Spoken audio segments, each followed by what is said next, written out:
Hey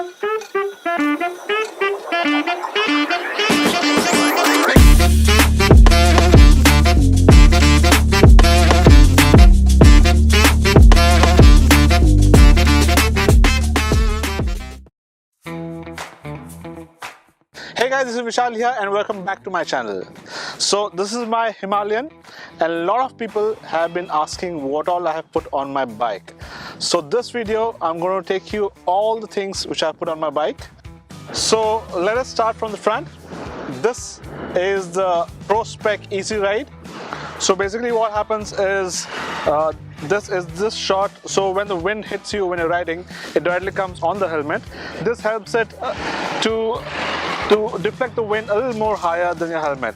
But if you're around 80-100, it still hits the top of the helmet. But if you're below 100, it's perfectly fine. The height still can be adjusted. If you can turn these knobs and you can put it up and down like that. You can adjust it the way you want it. Before buying my Himalayan, I went through a lot of crash guards, and the one which I loved was GV crash guards, but that was pretty expensive.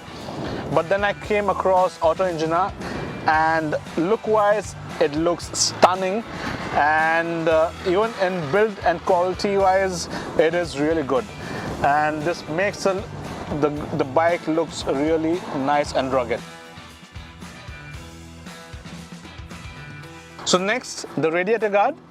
I again went with Auto Engineer. Well, the design looked good and the quality of it, the build quality is pretty good, and it enhances the bike as well. So I went again with the Auto Engineer. They have really good products, but out of which I liked these two, the leg guard and the radiator guard.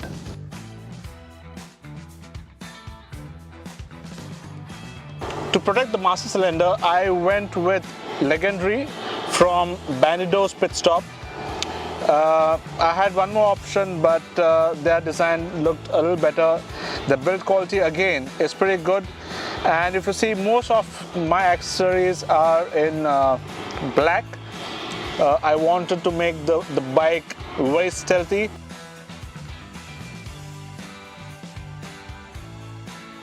Then we have the LED lights, which are again from Bandido's Pit Stop. These are pretty good headlights. You get enough light, better than the stock light which Himalayan, the Royal Enfield gives. So these are the Mad Dog Scout X lights. These are very good lights when it's pretty dark. It gives a nice throw. Together they give an excellent brightness, and you don't have to worry during the dark. And this one is to cover it so that cops don't catch you, otherwise it's clear. You can purchase this extra with the yellow filter as well.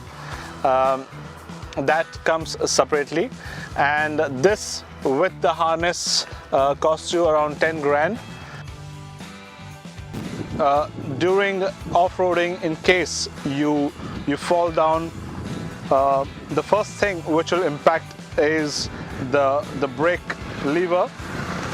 A lot of times these do break, and in case you're going into a dense jungle, a lot of trees are there, and that might hit your hand or the knuckles.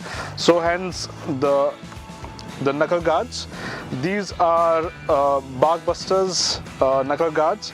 I had gone with a product from Amazon which were much lesser. Unfortunately, they didn't fit properly, but then finally I decided to buy the Bark Busters. These are one of the best in the business, and these are very sturdy.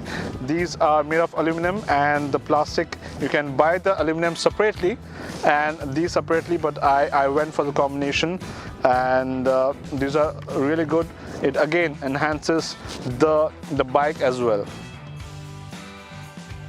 Then I changed the mirrors, stock mirrors. I went for the double take mirrors. This again, in case you have a fall, the first thing which breaks is over here, but with double take mirrors, in case it hits, it normally does not break, and these are very sturdy. Then I went with the cliff top cigarette outlet charger. This is waterproof. So I went with the boat charger. Then you can charge your phone or your GoPro. The phone can be connected over here, the GoPro can be charged, and in case of a puncture, you can even connect it over here and fill your tire. Then I went with the Art of Motorcycle handlebar.